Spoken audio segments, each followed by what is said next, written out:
Hello students, आप लोगों का बहुत बहुत स्वागत है आपके अपने इस यूट्यूब चैनल पर मोटो एजुकेशन क्लासेस में। आप लोगों से सॉरी बोलना चाहता हूँ। मैं इतने दिन आप लोगों को वीडियो नहीं दे सका क्योंकि मैं बहुत ज़्यादा बिजी था। इसलिए बिना किसी देरी किए UP board class 12 poultry portion का थर्ड चैप्टर हम लोग आज पढ़ने वाले हैं, ऑन हिज ब्लाइंडनेस, उसके अंधेपन पर। इसके लेखक है जॉन मिल्टन। जॉन मिल्टन एक बहुत ही पॉपुलर कवि हैं, बहुत अच्छे कवि हैं, बहुत सी कविताएं इन्होंने लिखी हैं। थोड़ा सा सीधे सीधे कविता के बारे में जानते हैं। तो कविता में इन्होंने बताया, अपने जीवन के बारे में बताया कि वो कम उम्र में ही क्या हो गए थे, अंधे हो गए थे। और अंधे होने के कारण वो बहुत दुखी होते हैं और वो ईश्वर से कंप्लेन करते हैं, अपने आप से कंप्लेन करते हैं, ईश्वर से कंप्लेन करते हैं कि उनके पास जो एक टैलेंट है कविता लिखने का, जिससे वो भगवान की सेवा करना चाहते थे उनकी प्रशंसा करके, अब वो ऐसा नहीं कर पाएंगे। लेकिन फिर उन्हें ये रियलाइज होता है, उन्हें ये अनुभव होता है कि ईश्वर तो ईश्वर होते हैं, उन्हें किसी की सेवा की आवश्यकता नहीं होती है। वो लोग भी बहुत अच्छे सेवा करते हैं ईश्वर की, जो उनसे कंप्लेन नहीं करते हैं, कष्टों को सहते हैं। वो लोग भी ईश्वर के सच्चे सेवक ही होते हैं। ठीक है, हमने शॉर्ट में बता दिया है और डिटेल में हम लोग अब आगे पढ़ते हैं।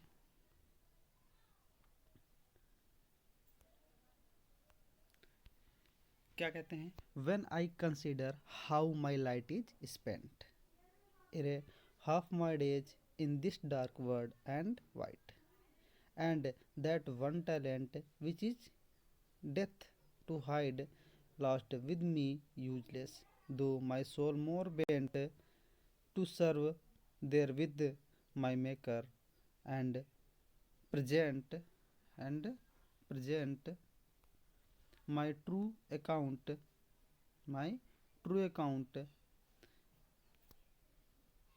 lest he returning child doth God extract day labor light denied. I fondly ask, but patience to prevent. चलिए हम लोग एक एक लाइन का देखते हैं यहाँ से ज़रा, वो क्या कहना चाह रहे हैं।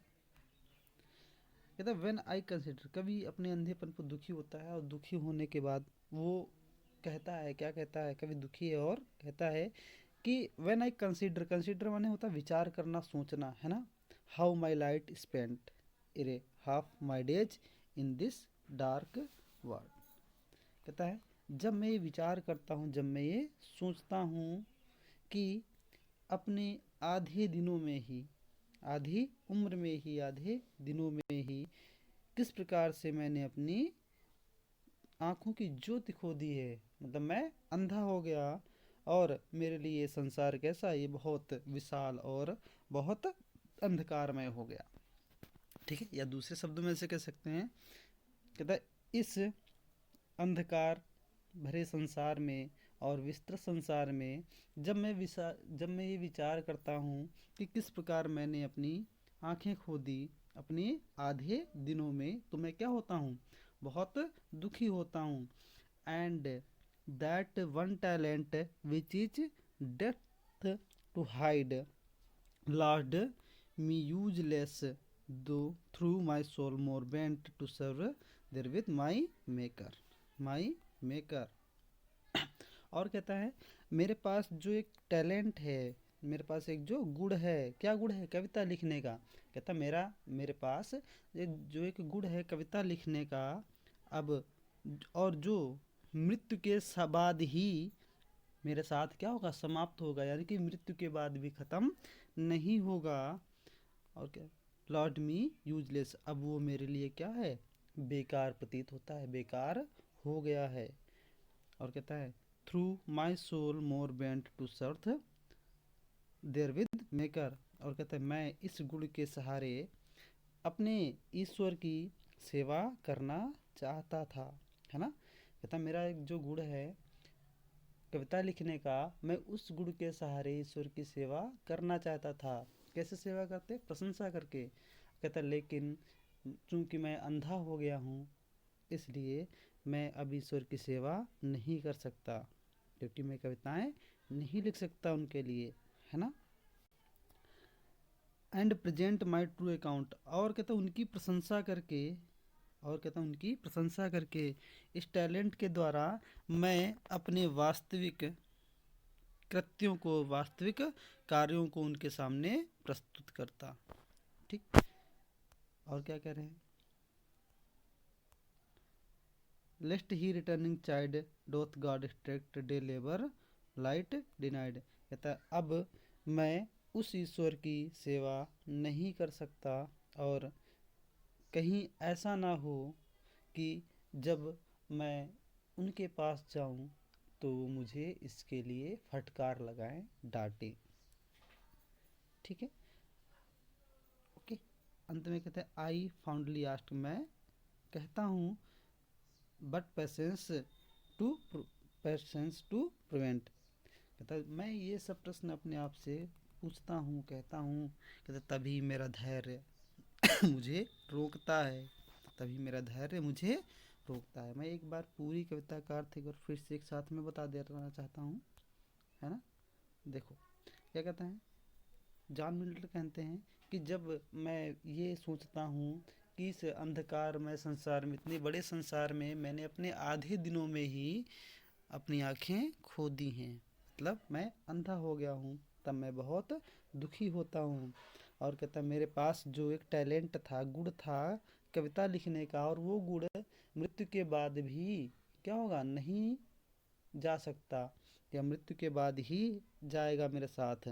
अब वो मेरे साथ, मेरे लिए क्या हो गया, यूजलेस हो गया है, बेकार हो गया है। और कहता मैं इस गुण के सहारे में ईश्वर की सेवा करना चाहता हूँ, मैं इस गुण के सहारे ईश्वर की सेवा करना चाहता था, अब मैं ईश्वर की सेवा नहीं कर पाऊंगा। यहाँ पर मेकर मतलब बनाने वाला, बनाने वाला मतलब ईश्वर, है ना। और कहता है इसके जरिए मैं अपने कृत्यों का सही लेखा जोखा उनके सामने प्रस्तुत कर सकता था। अब कहता मुझे डर है, कहता मुझे डर है कि कहीं ऐसा ना हो कि मैं ऐसा नहीं कर पाया, तो जब मैं उनके पास जाऊं, उनसे भेंट हो, तब वो मुझे इसके लिए क्या करें, डांटें, है ना। और मैं ये सब अपने आप से पूछता हूँ, और तभी मेरा धैर्य मुझे रोकता है, प्रिवेंट माने होता रोकता है, तभी मेरा धैर्य मुझे रोकता है। आगे देखते हैं।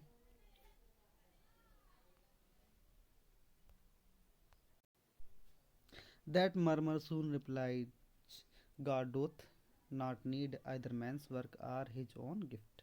Who best bear to mind yoke, they serve him best. His state is kingly, thousands at his bidding speed, and most air, land, or and ocean without rest. They also serve who only stand and wait. और कहता जब मैं ये सब प्रश्न अपने आप से पूछता हूँ, जब मैं दुखी होता हूँ, अंत में मेरा धैर्य मुझे क्या करता है, रोकता है, और वो मुझे जवाब देता है, मुझे धीरे से जवाब देता है, उत्तर देता है। क्या कहता है मेरा धैर्य, मेरा धैर्य मुझसे कहता है कि ईश्वर को किसी भी व्यक्ति के कार्य की आवश्यकता नहीं होती है। कहता ईश्वर को किसी भी व्यक्ति के कार्य की आवश्यकता नहीं होती है, और ना ही उसके उपहारों की उसे आवश्यकता होती है।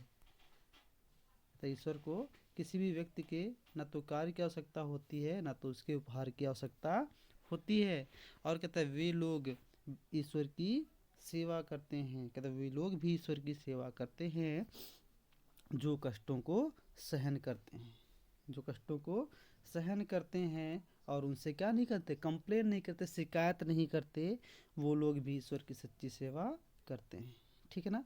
और क्या कर his state kingly thousands at his bidding speed at post Ireland और विदाउट रेस्ट।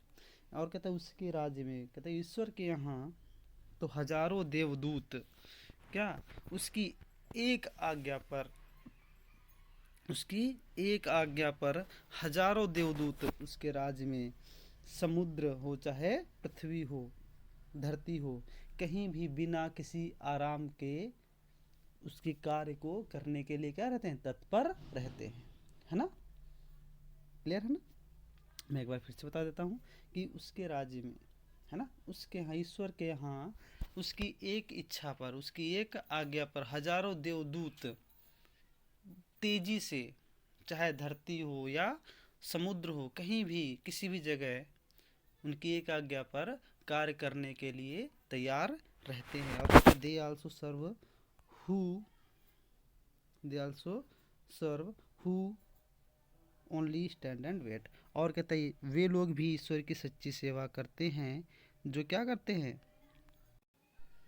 जो केवल खड़े रहते हैं और अपनी बारी का इंतज़ार करते हैं। ठीक है, मैं एक बार फिर से पूरे पैराग्राफ का बता दे रहा हूँ।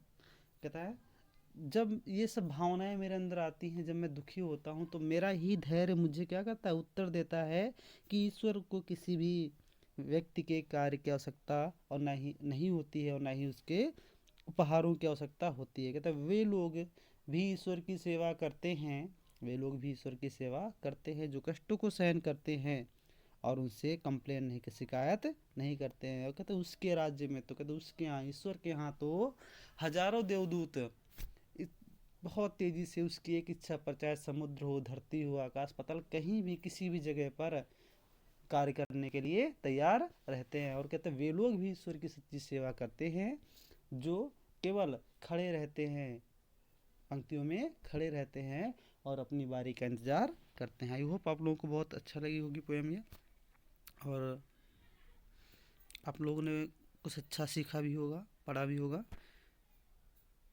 अगली बार मिलते हैं फिर अगली पोएम के साथ। तब तक के लिए अपनी स्टडी जारी रखिए। इस वीडियो को शेयर ज़रूर कर दीजिए, चैनल को सब्सक्राइब करिए और करवाइए। Thanks for watching this video.